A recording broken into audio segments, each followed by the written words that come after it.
உங்கள் வீட்லேயும் ப்ரெட்டு மீந்ததுன்னா இந்த மாதிரி பிபி ரெசிபி செஞ்சு பாருங்கள். ரொம்பவே சிம்பிளாகவும் இருக்கும், டேஸ்ட்டாகவும் இருக்கும். ஒரு பேனில் இந்த மாதிரி குக்கிங் ஆயில் எடுத்துக்கோங்க. கொஞ்சம் சீரகம், வெட்டி வச்சிருக்க 1 கப்பு வெங்காயம், கொஞ்சம் பச்சை மிளகாய், இதெல்லாத்தையும் போட்டு நல்லா கொஞ்சம் வதக்கி விட்டுக்கோங்க.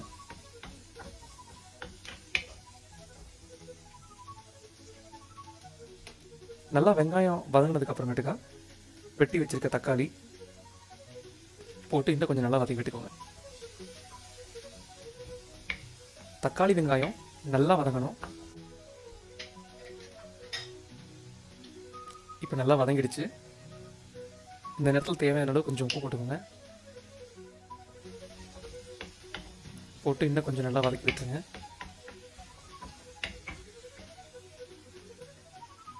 இந்த ரெசிபி ரொம்ப சிம்பிளான ரெசிபி, முக்கியமாக பேச்சுலர்ஸ்க்கு ரொம்ப யூஸ்ஃபுல்லாக இருக்கும்.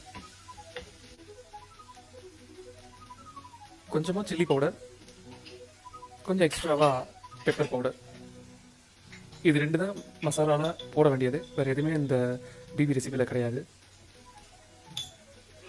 பெப்பர் எவ்வளோ வேணுமோ தேவையான அளவு போட்டுக்கோங்க. போட்டுட்டு திரும்ப நல்லா வதக்கி விட்டுக்கோங்க.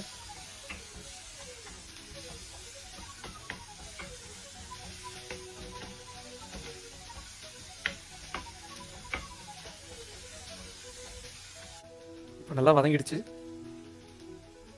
இந்த ஸ்டேஜில் என்ன பண்ணுங்க அப்படின்னா, ஒரு 3 முட்டை எடுத்து வச்சுக்கோங்க. ஒரு முட்டையாக நீங்கள் வந்து உடச்சி இதில் ஊற்றலாம்.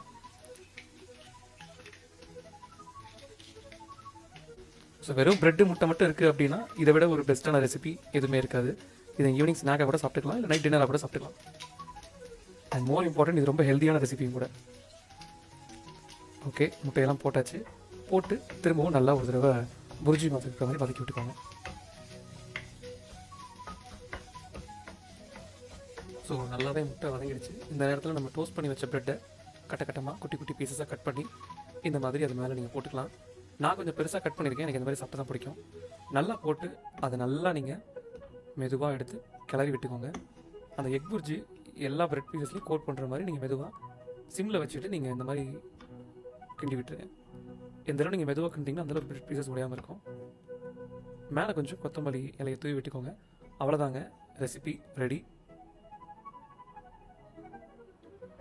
இந்த மாதிரி நீங்கள் பிளேட்டில் போட்டு ஒரு ஸ்நாக்ஸ் மாதிரியாகவோ இல்லை ஒரு டின்னர் மாதிரியாகவோ சாப்பிட்டு என்ஜாய் பண்ணலாம். தேங்க்யூ.